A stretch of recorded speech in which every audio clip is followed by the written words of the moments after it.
Hello and welcome to the RedLaughRiot podcast. My name's Matt.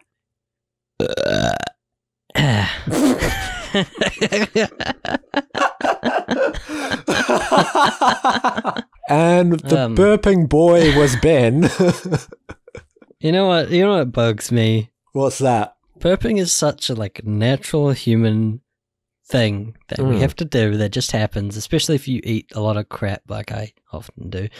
And yet some people kind of see it as such a rude thing, you know, but to me it just makes no sense, because something that's rude is something that if you're rude, you're doing something intentionally, or you're being negligent or something like that. Right.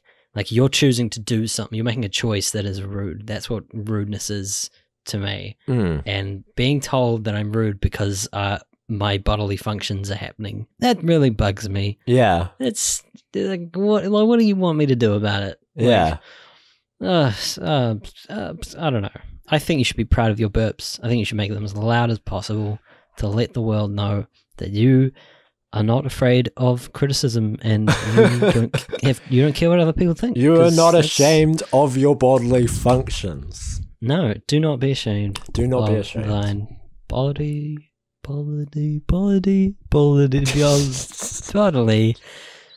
functions. Alright, well, I guess we're doing our top 5. And do not be ashamed when you cannot think of a segue. Indeed. So our top 5 topic for this week is top 5 things we've been doing while on lockdown. So I guess what we'll do is I'll start us off, and we'll do the usual thing where we go one at a time and slowly make our way up to our number 1. So starting off, my number 5 is watching TV/movie. Well, I should say TV shows, not TV, because who the hell watches TV anymore? I actually did the other day, but I'll get to that. Yeah, watching TV/movies. Yeah, so I've actually, and the reason why this is so low on the list is that I've actually been quite slack, and I haven't actually been watching that much movies or TV for that matter. But recently I sort of got back into it, obviously, you know, with having all this spare time. Yeah, I don't want to say too much about it because I want to save those things for the What You're Doing segment. That will be coming up after this. Yeah, so that was my number 5, was watching TV and movies. Interestingly, watching TV and movies isn't even on my list. Not even an honorable mention. Wow. Because during this time, I didn't even do it as much as I normally would. To be honest, I can't remember most of what I did during lockdown. Most of what I did was a fat load of nothingness. Yeah. But one thing I did do that I was keeping quite a close eye on and continually spending time thinking about was investing. Yeah. And I've been investing on sharesies mostly since about July last year. And just getting used to the markets, trying to figure it all out is a lot of fun, and it's a really smart thing to do with your money. Indeed. Rather than just leaving it in a bank where you don't gain much, if any, interest. And during this time, it's been quite a wild ride. Yeah. And pretty much I guess I'll just put a disclaimer out there saying I'm not hugely experienced enough to give advice or anything like this, so don't take what I'm saying as advice for you. Not that you can follow my advice, because what I'm going to tell you is something that you would have to create a time machine to go back in time to do. In which case, if you did want to make a time machine and go back and make financial games, you would go back even further. You'd go back a lot further to 2008 and make gains off that whole shebang. But anyway, I think the worst that my portfolio got was down, I don't know what percent it was, but it was about 400. I'd lost $400 on my portfolio. Right. At its lowest point. Yeah. And that happened before lockdown. Yeah. It was at that level before lockdown. Yeah. And then we went into lockdown. No, it wasn't even when we went. It was before we even went into lockdown. It actually kind of started coming back up. I started investing again because I kind of held off about a month or so. It just kept going down, and so I stopped everything. I kind of held off and waited for it to kind of get down. And the day I started investing in, the day that New Zealand government announced their financial plan for the wage subsidy and all that kind of stuff. Yeah. Because from that day onwards, most things, especially in the New Zealand market, started kind of creeping up because people had more resources, people had plans going forward. There was more, it was less unknown. Yeah. There was a lot of the reason that stocks were dropping was just because people didn't know what was going to happen, so they lost faith in the company, and so the stocks fall.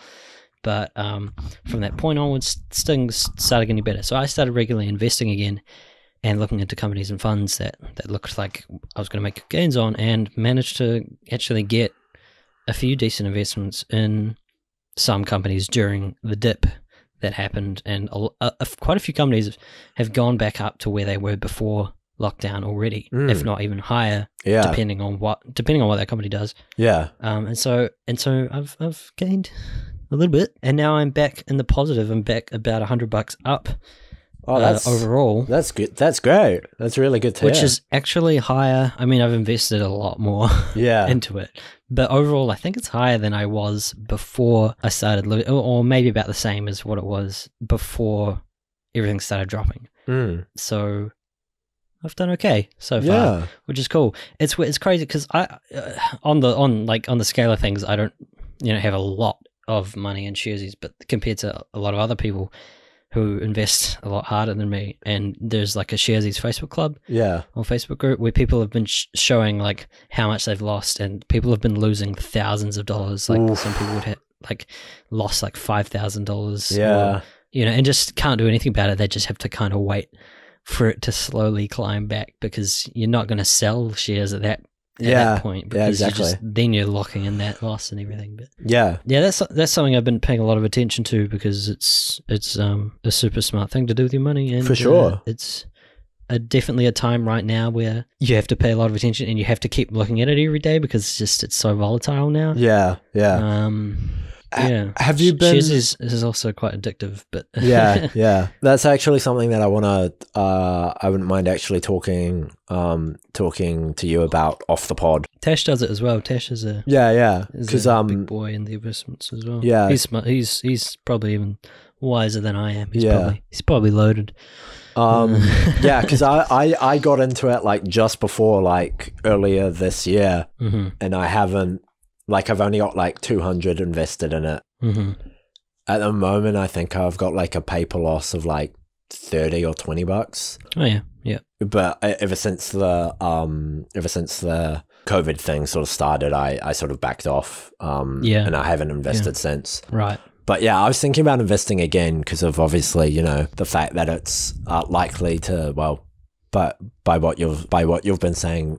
Not so much anymore, but with it being so low, obviously, then the potential for profits are a lot higher. Yeah, well, like it's inevitable that long term, it will get back up and it will keep growing even higher. That's why now is a good time to start investing if you haven't already before. Yeah, because it's a great time to start, because you're getting in at a low point.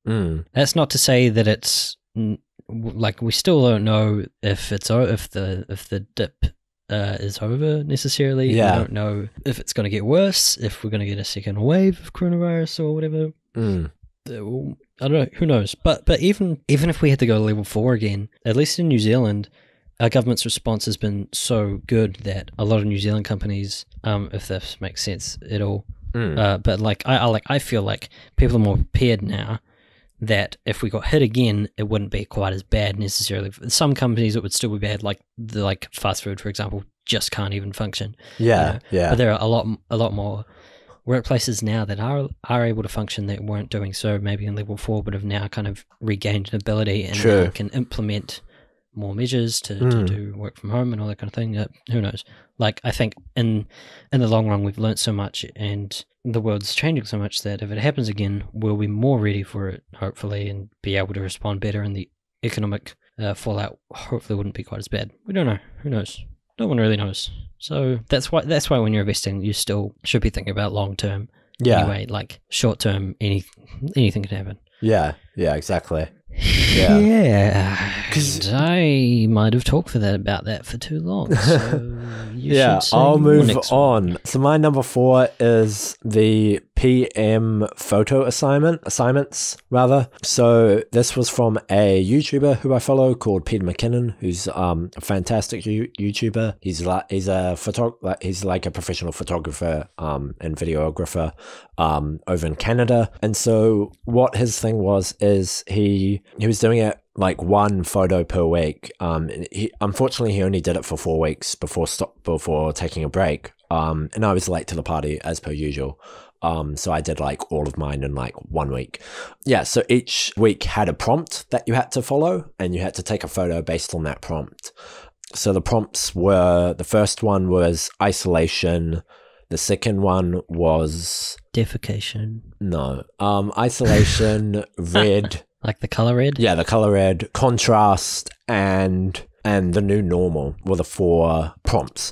Yeah, so that was a lot of fun doing that, sort of messing around with my camera and sort of like coming up with creative ways that I could sort of show those prompts off. And all the photos that I took for it, I only ended up doing 3 of them because I combined red with contrast into one photo just because I was lazy. Right. Well, you could say you were creative. Yeah. And found a solution. Yeah. So yeah, if you want to see what I came up with, feel free to check my Instagram. That's MBB_247. Give me a cheeky follow, guys, because I want the followers. Yeah. So that was my number 4 pick, was taking photos. Cool. My number 4 thing was hunting for deals on TradeMe. Nice. And specifically mostly to do with one thing, which was that during lockdown, I realized I really wanted a Nintendo DS. Okay. And so I was like, I'm going to have a look for a Nintendo. And actually, the reason for this is, oh my goodness, I've literally just realized I've forgotten about something I was doing during lockdown, which realistically should have been my number 1 thing. Oh, no. But I'm going to leave it as is and just merge it into this one. Is that all right? Do it. There's no rules here. There's no rules when here. lockdown first started and I was at home in Christchurch with my family, I got out the old SNES, the old Super Nintendo Entertainment System, and started playing Super Mario. And within a week or 2, I think I beat all 4 games already. I kind of smashed it because I didn't have much else to do. Yeah. Well, that's not quite true. But I was playing a lot of that, and I was thinking, man, I want to play more Mario games that I haven't played before. And I was looking up which ones I hadn't played, and I saw that there was a whole generation of games that I'd missed out on, which was games for the Nintendo 3DS. Because I had a DS when I was younger, so I had the new Super Mario Bros. And I had Mario Kart, and I think I had Mario Party for some point in time, and same with Pokemon as well. I had a few. I had Pearl. I had. I think I played Sapphire and Emerald at different points in time, and Pokemon White as well, which was a disappointment. And so I looked up, and so I decided I reckon I should buy a 3DS, and then I could get all these games that I haven't played. Like there's a bunch of Pokemon games, and there's a new Super Mario Bros. 2, and there's Mario 3D Land, and there's Mario Kart 7. And I was like, yeah, I should have a look. And so I looked on TradeMe, and I found a bunch of listings for 3DSs and the games that I wanted. And a lot of my time was spent basically watching these items and keeping an eye on the price and bidding, trying to get the bids in at the right time. And then I ended up getting probably the coolest thing I could have possibly got. And it's just chance that I found it, I guess. But it's a 3DS that you'll probably Google it. It's the Super Nintendo 3DS. It's the Super Nintendo edition. So the skin of it, I don't know if that's the right word, but like it looks like it's got the printings on it to make it look like a Super Nintendo system, which just tugs at my nostalgic, thingy. Yeah, brain stem cell thing. You know what I mean? Yeah, gotcha. And I was like, yes, I want this. And it was the most expensive one on TradeMe, but I was like, I'm gonna get it anyway. And it ended up selling. I ended up getting it for not much more than what the regular 3DSs were actually, because those it was weird. Like the one I bid on, I started getting into a bidding war quite early during the process, before, like a couple of weeks before the auction closed, because I kind of wanted to make my stake, have my stake in it so that people knew that I was interested. Yeah. But then also, because I wanted this particular model so much, I wanted to actually bump the price up so that when people were just looking for 3DSs, they wouldn't find it, or they would ignore it because it was too expensive. Right. So I think the strategy actually worked, because it didn't have nearly as much attention as the other 3DSs, which ended up selling for like only $20 to $50 less than what I paid. Yeah. Because those ones, like the other ones ended up skyrocketing in the like last, half hour of the or last hour of the auction, whereas my one kind of stayed still, and I just placed, because I wasn't winning at the time, and I just placed another $5 on at the very last minute, and the other person wasn't paying attention, so I won the auction. Hey. Which is the best way to do it, and I'm very satisfied, except that the microphone doesn't work, which wasn't stipulated. I mean, not a lot of games use the microphone, so probably the only owners didn't even know that it didn't work, but there you go. I can't use the mic. No, the only thing I can actually think of that I would want to use the microphone for is in Mario Kart DS. I don't know about the 3DS version yet. I haven't tried. But in Mario Kart DS, at least, you have balloons when you're in battle mode, and you have to blow into the mic to blow up your balloon to give yourself more lives. But I can't blow into the mic, so I can't do battle mode on Mario Kart DS. But the games I got, the ones that I've been playing so far anyway, have been Omega Ruby, Pokemon Omega Ruby, New Super Mario Bros. 2, and Mario Kart DS and Mario Kart 7, which have been fun, although maybe I should have saved that section of thing for what you're doing. I mean, it's all this is one kind of big fat what you're doing anyway. Yeah. Really.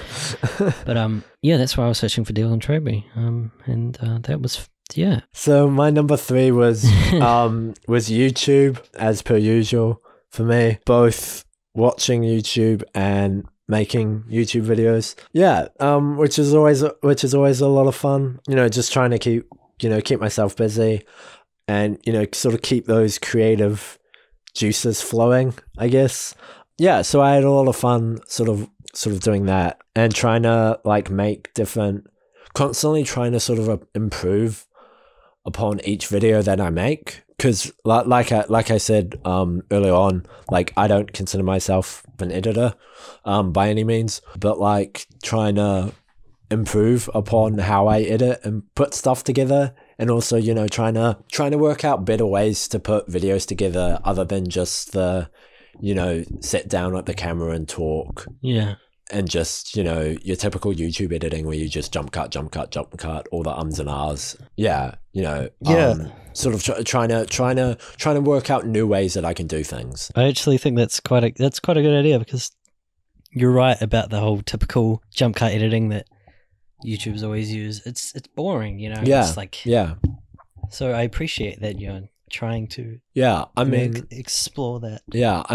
And that's not to say I don't still use that technique, because it works for what it is, but just trying to add in extra stuff. So whether that be sort of cutting in between, like pushing in slightly in the edit, or having text come across screen, or a picture come up, just stuff like that. And then as well as adding music as well into it, just to make it a little bit more interesting. And then also just doing, because how I sort of treat my own channel is it's very much a dumping, like I don't really stick to a niche. You know what I mean? Like, I don't stick to vlogs. I don't stick to any set thing. I sort of make what I want to make and just chuck it up there and just sort of hope for the best. So it's definitely, a sort of channel that I'm like not really in it for the viewership. It's sort of more like a, like therapeutic. Yeah, sort of a selfish sort of thing of like an artistic endeavor, sort of trying to make videos that I'm more and more proud of. Yeah, so that was so that's been a lot of fun, and I've got more ideas for it for future videos. Yeah, so hopefully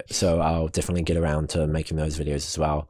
And just finding out better ways, like I said, to make, trying to do stuff differently, you know what I mean? And trying to constantly trying to improve upon style of videos that I'm making, and trying to think of new ways that I can do stuff in more, I don't want to say cinematic, but make it more cinematic, you know what I mean? Cinematic's probably not the right word, but you know what I mean? Like, high production value. Yeah, trying to bump up the production value for sure. Yeah, that's a better way of putting it, because anytime a YouTuber uses the word cinematic, it's like, fuck off. It's like, fuck off. No. Yeah.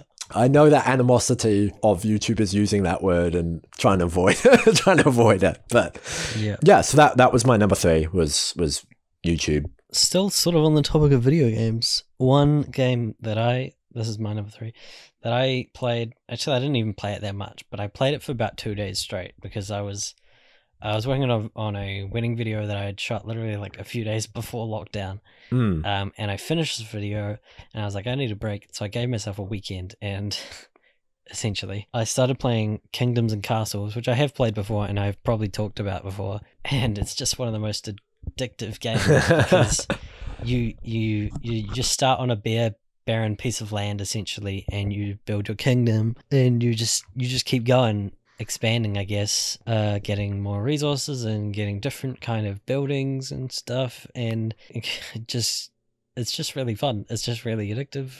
Right, yeah. I don't know why. It's just a game that I can play constantly, and I played it essentially for 2 days straight. Yeah. Like I basically played it all day for those 2 days. And then after that, I was like, I kind of maximized my kingdom as much as pretty much possible. Right.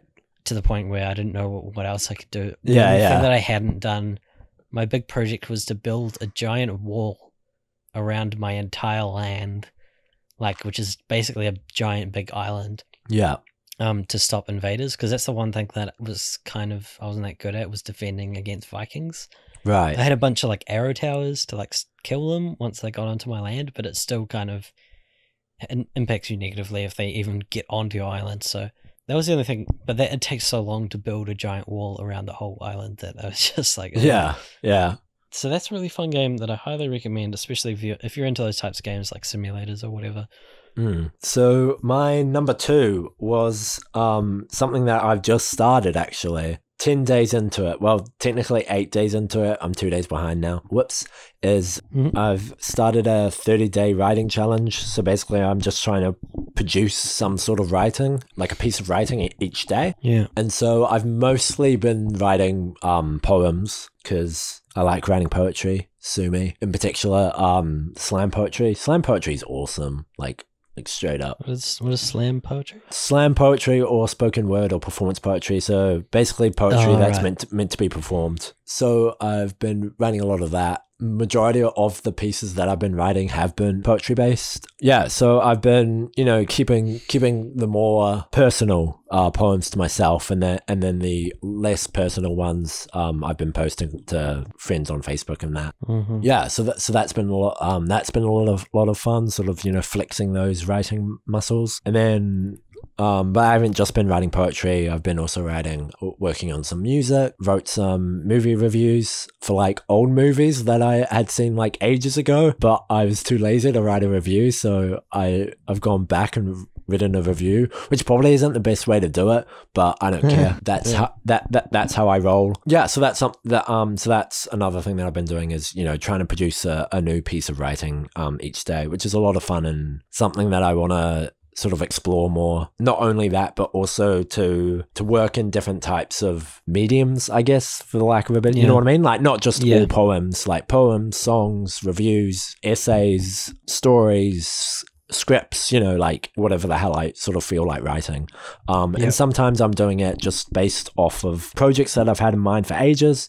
And then other times I sort of go online and sort of search up prompts and then write a piece of writing in response to a certain prompt, which is also a lot of fun and sort of, something to keep those creative juices flowing. Because unfortunately, because obviously, doing creative stuff is what I do want to do for a living. However, I'm just not in that stage, at the moment, unfortunately. But having said that, and obviously, currently off work because my work's shut down. So I have a lot of spare time on my hands. The number 2 thing that I did during lockdown was the 48 hours competition. Oh, yeah. Which kind of came out of nowhere because they announced before lockdown that they were no longer doing, or they weren't doing the competition, which was scheduled to be in May. Which, is it May yet? It's May now. the competition kind of came out of nowhere. They just announced. Well, firstly, they announced that like something was. They announced that they had something to announce. I'm not sure if they said what it was, or if maybe they said that they were going to do a competition in lockdown, but they hadn't like announced all the details and stuff. And then one day they're just like, "Here's all the details. We're doing it this weekend," and it just was like, "Holy crap!" And so you kind of had to just like scramble yourself together and figure out what the heck you're going to do. And so I was like, "Oh, what can I do? I didn't have anyone at home. Like my family aren't filmmakers or anything, so they weren't gonna." Yeah. I teamed up with my brother and my sister-in-law, and so they were working from their home, and I essentially kind of worked with them, and I ended up doing an animation. I spent a couple of days beforehand kind of learning Adobe Character Animator, trying to learn. Right. Ended up not even using it in what we made because we ended up what we were making was too simple to even need Character Animator.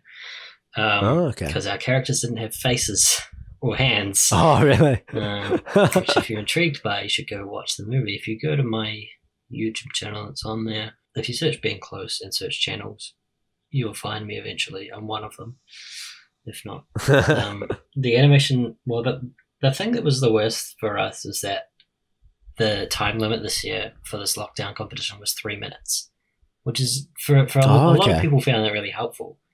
We found it really difficult because the script that was written at first was about 7 minutes worth of script. And cutting it down was difficult, and it kind of cut out most of the meat of the story, and what we ended up with was kind of a bit nonsensical. Not that it made, not that it was perfectly sensical in the first place, but it just lost a lot of the meat and the heart of it, I felt, which was unfortunate. But having said all that, I only just handed it in on time, so if we did have to make a 5-minute video, I would not have had the time to finish animating it all anyway. So blessings and curses come in the same jar sometimes. I don't think that's a saying. I just kind of made that up. Go check out that video, and go to the 48 Hours website and go to the screening room. There's so many cool, amazing videos. One of them in particular I want to shout out, which is from Rip Focus, which is the team I used to be on, that I've been in the past when I was down in Christchurch, which obviously I couldn't be part of this year. They made an amazing video. Go to if you're in my channel, Rip Focus is a featured channel within my channel. So if you find your way to my channel, you can find the Rip Focus channel that way, or you just search Rip Focus. I believe there are 2 channels on YouTube called Rip Focus. We are the one that has a watch as the profile picture. You'll find, if you click on us and you see 48 Hours videos, you know that it's us. The video they made was amazing. It's the best lockdown 48 Hours video I've seen, and I haven't watched that many, so it's not really saying a lot. But it's incredible. It blew my mind in just how they pulled off what it was visually, and the story that they told was actually like really meaningful and amazing, and I'm really proud of them for achieving that. In contrast to the actual finalists and winners of the competition, I think it exceeded everything realistically. A lot of people were quite disappointed with what happened with the finals this year. So the finals were broadcast on TV, which is going to say it was the first time I watched broadcast TV in I don't know how long. But there were so many ads, man. And the ads, the weirdest thing about the ads on TV, they're so high budget, high production value, and I'm just like, how many people watch this? How can it be worth the money to make these ads? Because I don't see those ads anywhere else. Like it's ridiculous the amount of money that goes into it. But anyway, the competition happened. They broadcast the 10 finalists, and I was kind of shocked because the judges they had this year were so like high caliber, high class judges. Like Edgar Wright was one of the judges, which was, I don't know how they managed to get him, but I guess he had nothing to do. So, Edgar Wright, Elijah Wood, Cliff Curtis, a bunch of other New Zealand people involved in the film industry here, and a lot of international judges as well, which was crazy. I think it might be the most judges we've ever had, and the most international judges that they've ever had. I'm not sure, I could be wrong here, but it was it was like when I saw all the judges, like, this is the best judges we've ever had. But I don't know how the process worked, because there ended up being about over 1,000 films entered. And obviously, the judges didn't watch every film. Yeah. The organizer of the competition had to create a shortlist, and I don't know how long that shortlist was that was given to the judges. I feel like it was probably only about 25 films. Yeah. Which is unfortunate because my assumption is that the films that were chosen for the shortlist were not necessarily the best films. Right.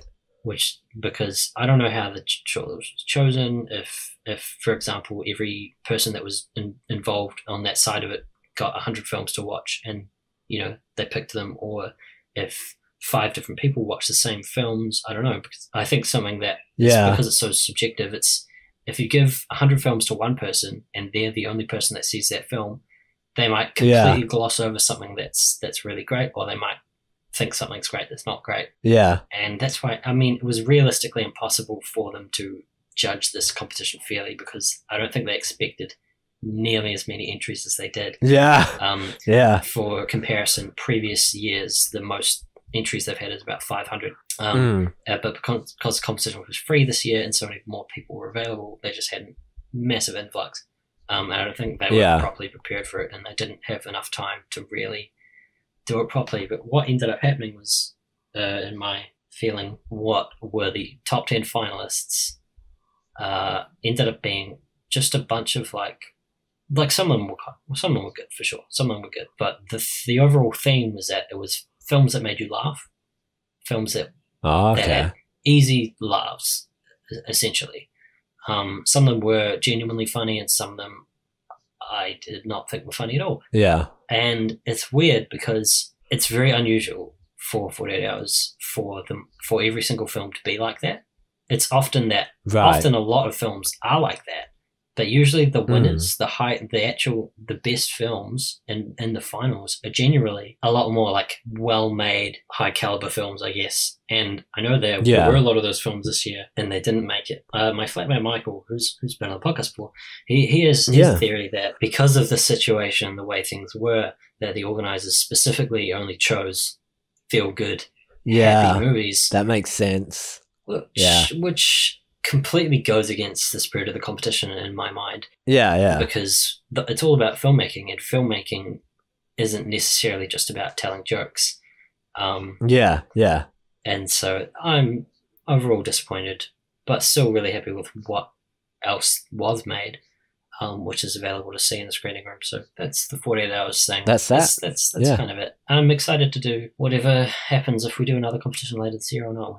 We'll see. It'll be fun. I don't have any honorable mentions, so do you want to take the... I have some. Yeah. Just a couple. Hit me. My first honorable mention is just procrastination in general, because I actually had some actual work to do. Some of it was my job that I had to do remotely for a little bit, and I didn't procrastinate when it came to that job too much, because that's more important, I guess. Yeah. And the other work I had to do, which was this wedding video I was doing for a friend, that I wouldn't say I avoided doing. I still worked hard on it, and I worked long hours on it and got it all done. But you know how you just naturally for some reason avoid doing things that involve work. And it's not that I would spend a whole day procrastinating, but just the first hour of the day, I would spend time procrastinating playing IO games. The ones I played the most was Dipe and Super Hex. Okay, yeah. Which, I don't know if you know what those are or not, but they're quite fun and addictive, and I played those a lot. Well, I say a lot. In the grand scheme of things, it wasn't that much time, but it felt like a lot because I played it so regularly. Right. That's what I did. Gotcha. And on the theme of procrastination, the second thing is napping, which is something that I very much need to be doing right now. Hey. I did a lot of napping. Just afternoons are just so easy to just lie down and just fall asleep. It's so much easier for me to fall asleep in an afternoon than it is at nighttime when I'm actually wanting to fall asleep. It's agreed. Kind of annoying, actually. So a lot of napping, and also a little bit of board games. I played some Dominion over FaceTime with my sister-in-law, which was fun. A few games of that was fun. But yeah, other than that, oh, that's right. I had a dishonorable mention. Something that I spent an annoying amount of time doing was calling Apple. And that's because my iPhone decided one day that it didn't want to wake up. It didn't turn on for no reason at all. And this is a brand new phone as of a couple months in like February or January. I got a brand new replacement because I wanted to get a battery replacement, and that didn't work, and so they just replaced the whole phone for the cost of a new battery, which is a pretty good deal. But then it just decided not to wake up one day, and nothing. I couldn't do anything, and so I was like, crap. Called Apple, tried to. Well, actually, I didn't even call. The first thing I did, I just booked the repair. You book it so that for them to send a courier to send you a bag so you can send them the phone in a box. Right. And because I was in Christchurch at the time, but it was about a week out from me coming back up to Auckland, and I was like, I reckon I can get the box delivered to Christchurch, the Christchurch address, and then send it out, and that way I'll get back to Auckland, and then it can be returned to my Auckland address. And so I put both addresses in the place where you're meant to put them, to say I want the box shipped here and I want the final product shipped here. But somehow they got that switched around the wrong way. I ended up calling Apple, spending hours on the phone trying to figure this out, and they ended up just being like, we'll cancel the booking or whatever. The empty box arrived at my house in Auckland the day before I arrived in Auckland, if not the morning of the day that I arrived back in Auckland, which kind of made me just think I just should have done the Auckland address for both cases. So it was a big fat waste of time. The status now is that I have sent it. So I had to book I actually had to book a new, because the other one got cancelled. So I booked a new repair. They sent me another empty box. So now I had two boxes. I sent them the second box with the phone in it, and now I have no idea what the status is, because the delivery status on the courier thing says that they delivered the box, but the Apple website on my support thingy doesn't say it's had any updates so far other than the request for the service. So I don't know what the status is, and I'm most likely going to have to spend some more time on the phone with Apple this week or next weekend if I don't get any more updates. Yeah. Because who knows? Apparently a lot of things have been going missing in the mail because the couriers haven't had the time to deliver things. The courier system is so broken. That's just something we could talk about on another day, about how messed up the courier system is that can even happen. That packages can just be like dumped because they couldn't deliver them. We'll see how that goes. In the meantime, I've been using my brother's old Samsung Galaxy something or other S7 Edge, which has been a pain because, I always used to say, oh, Android's lame, I hate Android, but like I realistically hadn't even spent that much time using it. Now that I've actually used an Android phone, I can definitively say it sucks and I hate it, and I want to get away. The worst thing is the notifications. I don't get it. I used to read like online people all the time talk about how notifications on Android were like so much better, and iOS needs to step up their game. I'm just like, none of this makes sense. There's so many notifications, and they don't go away, and they're not grouped in a way that is satisfying, and they don't show you the latest at the top. None of it makes sense. It doesn't make any sense. I hate it, and I want to get rid of it and go back to iPhone life. But I feel stuck. I feel trapped, and I feel like I'm annoyed that when you send an iPhone for repair, you have to turn off Find My iPhone, because if they have to reinstall iOS and reset everything, they can't do that without your Apple ID password.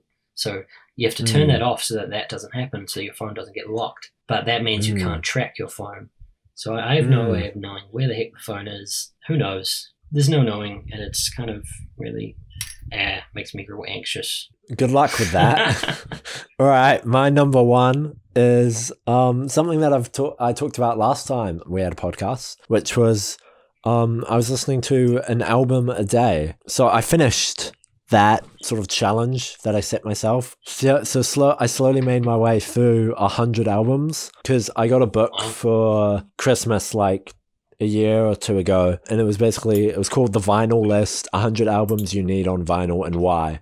So I was slowly making my way through the book and listening to an album a day, and I had a lot of fun listening to that, because I would jump because in the book it goes in alphabetical order via artist, and it's interesting as well because it would jump decades, it would jump genres. So I was listening to like jazz albums, and then I'd listen to like classic rock, and then I'd listen to like pop. I had a lot of fun listening to a bunch of those albums. Cool. and it was just it was just a good time, and sort of exposing myself to new music, you know, is always a fun time. Yeah, I mean, I don't know what else to really say about it, but it was good to sort of do something that I wanted to do for a while, which was, you know, listen to albums again. Yeah. And ever since then, I've sort of, you know, been finding other albums and listening to albums like fully all the way through again, which is good as well, because I'm also trying to sort of work out what my wish list would be for more albums on vinyl, because I've got a record player, and I want more records to play on my record player, because I just love the sound of vinyl. Yeah. So that's what I've been up Very to. cool. Do you have any favorites that, like, in particular so far? From the book or just in general? From what you've been listening to. I mean, there was like there was like classic albums, like, you know, Daft Punk's Random Access Memories, which was a popular album when it came out and won a Grammy, I believe. Sgt. Pepper's Lonely Hearts Club Band, you know, really famous albums by the Beatles. There was an album by MF Doom, Mad Villain, called Mad Villainy, which was a hip-hop album from a rapper called MF Doom, who's a fantastic rapper. If you haven't listened to him, you should, because just like how he writes and how he rhymes, you know, puts together his songs and his rhymes are just amazing.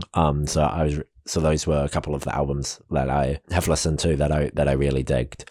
Oh, I'll just mention something that I forgot to. Post Malone did a Nirvana tribute concert from his home with a couple of his mates. I was worried that it would be, you know, shite, because I love Nirvana, but it was so good. It was really good. So if you haven't seen that, you should definitely give that a listen / watch, because the boys did a really good job of it, and I was really impressed. Yeah, and it was pretty cool. So from listening to that, I went back and I listened to some old Nirvana records as well, which was a lot of fun, because Nirvana, as I've mentioned before, is like my favorite band ever. So that I guess that was an honorable mention that just came into my head. Well, the number one thing that I did, which is something that I haven't even perfected yet, but I was quite excited by doing it, but I want to keep doing it. And that is, I made my own homemade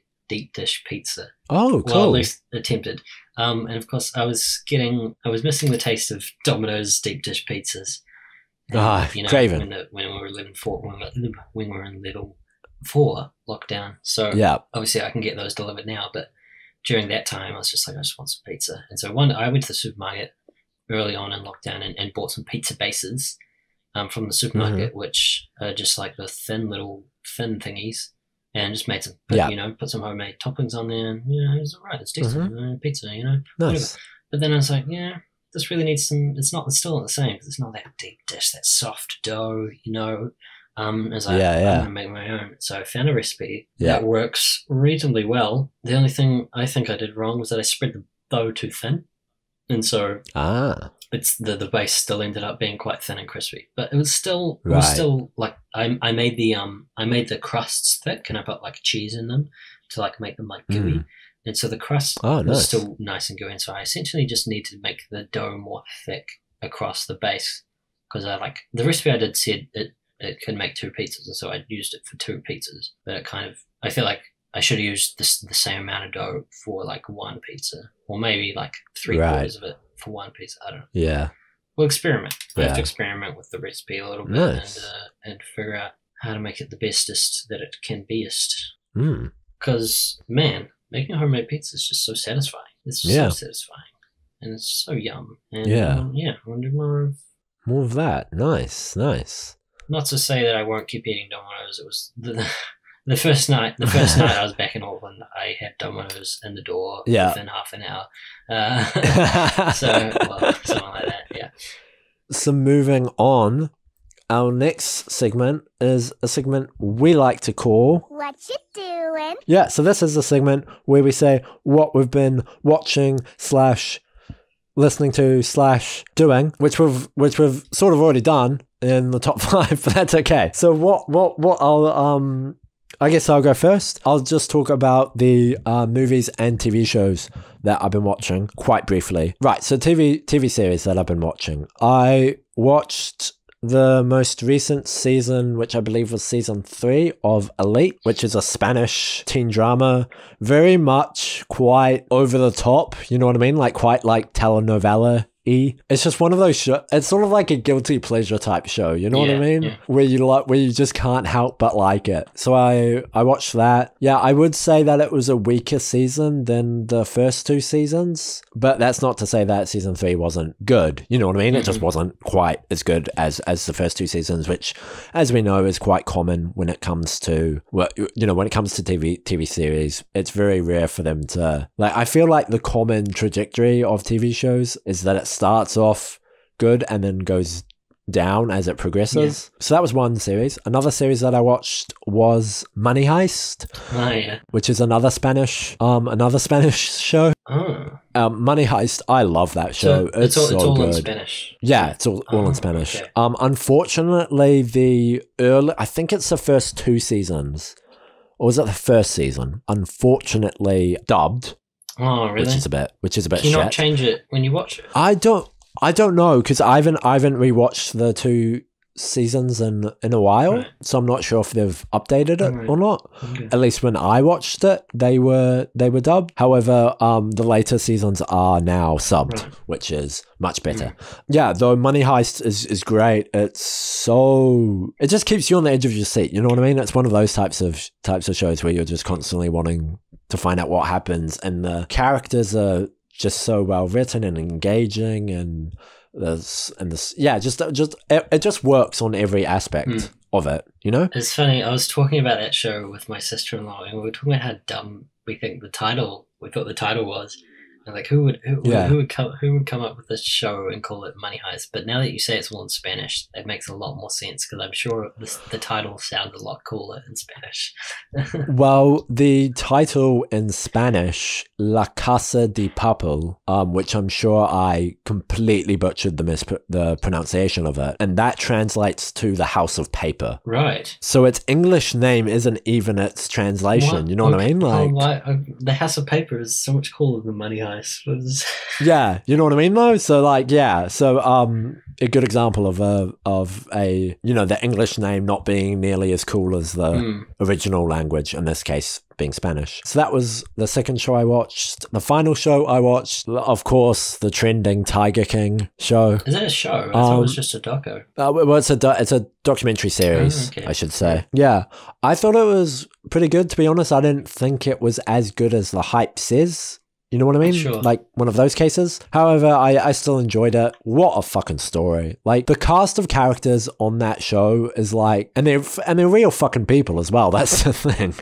You know what I mean? Like it's such what a group of people, you know what I mean? And like, it's interesting as well, because there's no real like good guy in it. Yeah. You know what I mean? They've all got aspects of them that are shitty. Right. Yeah, so that's sort of that was sort of interesting, sort of watching this story sort of unfold, and a true story as well. Because I like watching docos, especially doco series, because it's sort of, I feel like documentaries are definitely the most underrated genre, I would argue. Right. Yeah. Yeah. So that's it for shows. Now into movies, which there's only 2 of.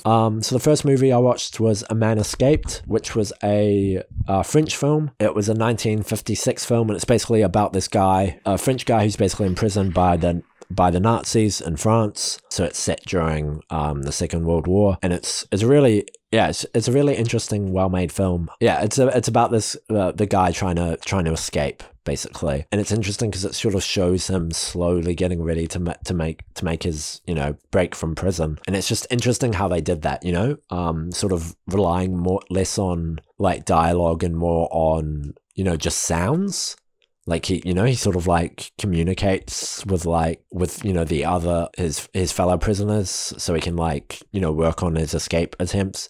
by like knocking on, like through coughs and knocking, and every action he makes that's slowly trying to chip away is like a big plot point. You know what I mean? Yeah. So that was a super interesting film to watch. The other film I watched was Being John Malkovich, 99 film. What a film that was. So weird. Like, what a weird concept, but like weird and wonderful, and there's no words, man. There's no words. You know what I mean? Like, it was just such a weird film, but oh my goodness. Yes, I love Being John Malkovich. I watched that a few months ago or a couple months ago, and it blew my mind. It was amazing. Yeah, you're right. It's completely incredible. Did you say it was your whole list? Yeah. That's me done. Yeah, that film kind of like opened up my mind into thinking about films differently, and well, not necessarily thinking about films differently, but like wanting to see more films like that. Yeah, and wanting to have my mind more kind of played with a bit more, rather than just like watching for entertainment, but also watching for just being thrilled and having your mind just blown, Yeah. I want more of that. Yeah, so, but I don't for know sure. if I did watch much of that. First thing I watched on lockdown was Home Alone 3, which is actually a lot better than my memory serves. And it's kind of like the run to the letter and of the Home Alone, the first three Home Alones anyway. It kind of gets ignored a bit, but it's still pretty decent. It's pretty decent. It's still not quite as good as the other two, but pretty decent.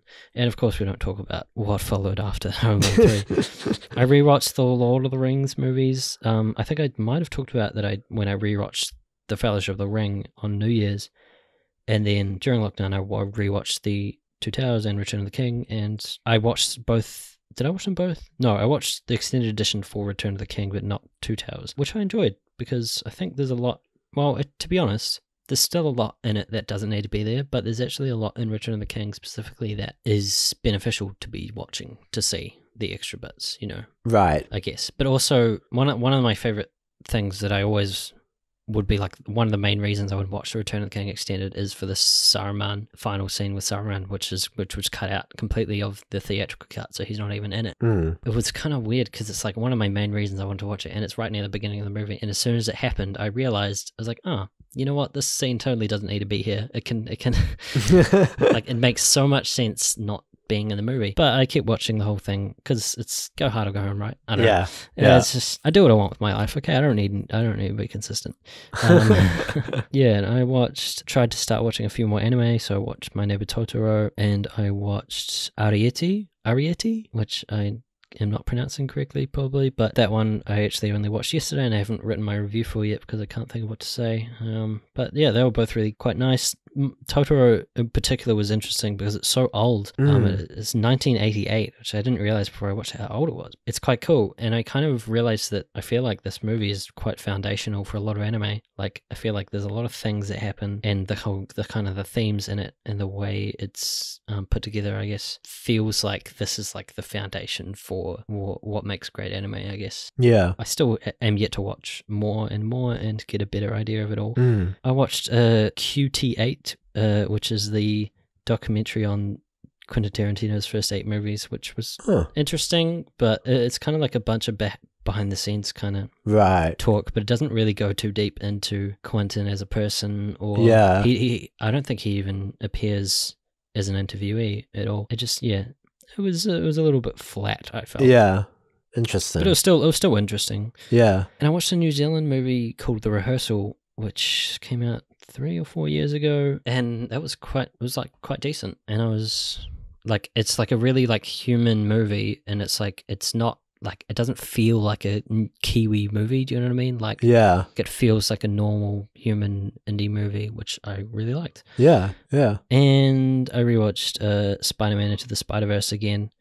Yeah. I say again, it was the first time I'd rewatched it, and I watched it on my big shiny TV, and wow, it's so good. Yeah. It's so fantastic. Oh, I love it so much. And that's only a brief summary of some of the things that I watched. Yeah. If you want to see everything, go check out my diary on Letterboxd. Hey. Letterboxd.com/therealclose. Yeah. Nice. And as for TV, I didn't watch much. I kind of just have been casually rewatching the IT Crowd since, I don't know when, maybe since the beginning of the year. And I finally got to the last episode yesterday. Well, not the last episode of season 4. It's actually total crap. It just wasn't even funny at all. It's interesting because the last time I rewatched the show, I told myself I wouldn't bother rewatching the final episode, which is the special, like, it's, you know, it's like the season 5, but it's not like a whole season. It's just one final episode where they went back and when the show was cancelled, I guess, and did one final episode, and it was kind of average. And I was like, I won't bother watching that next time. And now I'm just like, next time I watch, I'm not even going to watch the last episode of season 4 because it was so good. It felt like it was because it was the last episode they were doing. Well, at the time it was the last episode anyway, and it felt like it was just a bunch of crappy jokes that had been sitting like on the shelf.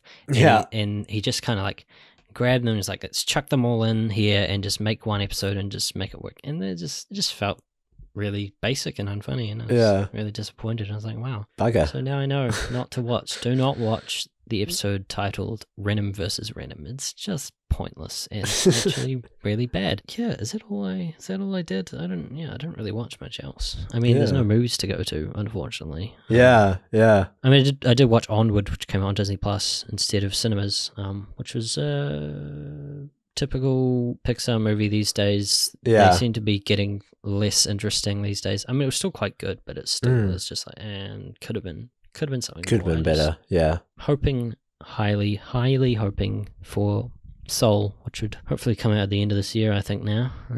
Originally it was going to come out on my birthday this year, but they weren't, obviously. We were delayed, but that's something we didn't really talk about earlier, was how much movies have been delayed. That's been a bit of a bummer, eh? Yeah, like every big title's been delayed pretty much. What's been delayed? Let's see. Mulan's been delayed. I mean, literally everything, because cinemas aren't even open. They have to. So like all the indie movies and stuff that we were gonna watch. That might have even fallen off my radar now, or just being released online. I don't know. Like I feel like I'm gonna see a lot less movies than I'd hoped to see. Yeah, true. One in particular I really wanted to see, which is actually coming out soon on iTunes, is a film called Dark Waters, which is about an area in the States where there was like a bunch of I think it was nuclear pollution or something, radioactive pollution, and it kind of got into the water supply of this town, and it like made this whole town like an unlivable place. Right. And it was funny because one of my favorite YouTubers, Austin McConnell,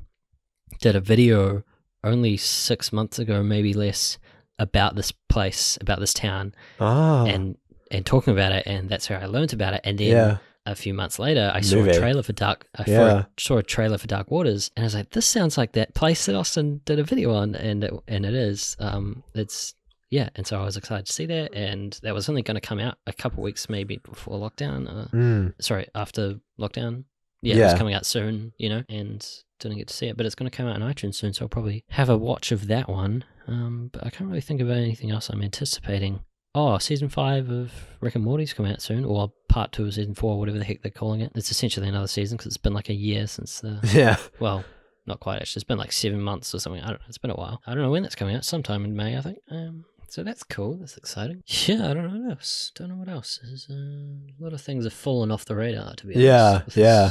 Everything happening, but... Yeah, no, I'm the same. I was just trying to think of what would be on my watch list. I guess I'm just slowly making my way through all like films I've had sitting on my watch list for ages. Yeah, so I guess the movies that I have watched were examples of films that I've had on that watch list for ages. Yeah, like I've got Bridesmaids on there. I've got like all kinds of different movies. What am I talking about? Why am I saying I don't know what I want to watch? I literally made a list the other day. Yeah, titled Hurry Up and Watch These Movies, Volume 1. It's a list of movies, a lot of which I've talked about before, saying that I want to watch, that I've not watched yet, including, like, there's 50 movies, so I won't name them all. But, these are the movies I should be watching. Let's pick one that I want to watch. Wandering Earth is one that I want to watch at some point. And Annihilation and Okja. I want to see that. Have you still not seen Annihilation? No. Oh, wow. No. Michael was saying the other day, it's like, hey, it's on Netflix. Like, it's so accessible. I'm like, well, yeah, but I don't know. Yeah. Just haven't gotten around to it. But I'll do that. Oh, Taxi Driver. That's what I was thinking. Taxi Driver and King of Comedy. I Ooh, bought on it. yeah. I bought them on iTunes when Joker came out because they had those two movies on sale. Funny enough, when Joker came out. Yeah. And so I was like, yeah, I want to watch those, and I still haven't done that. So Oh. that's coming up soon. I'm sure Michael will get me to watch those. We've been renting a bunch of foreign movies and stuff on iTunes, which has been fun. Nice. Yeah, nice. very nice. Cool.